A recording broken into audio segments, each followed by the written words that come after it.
Hoy, el día de hoy les voy a enseñar o vamos a ver cómo se hace el proceso para poder registrar a un cliente con solamente el NIT sin tener que escribir manualmente el nombre o el correo.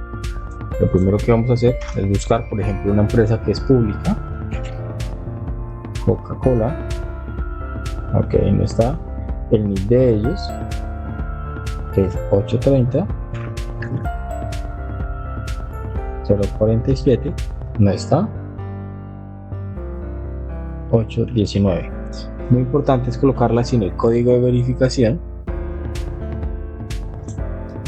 ¿Por qué? Porque al momento de nosotros colocar el código de verificación nos puede generar un error. Lo primero que tenemos que hacer es obviamente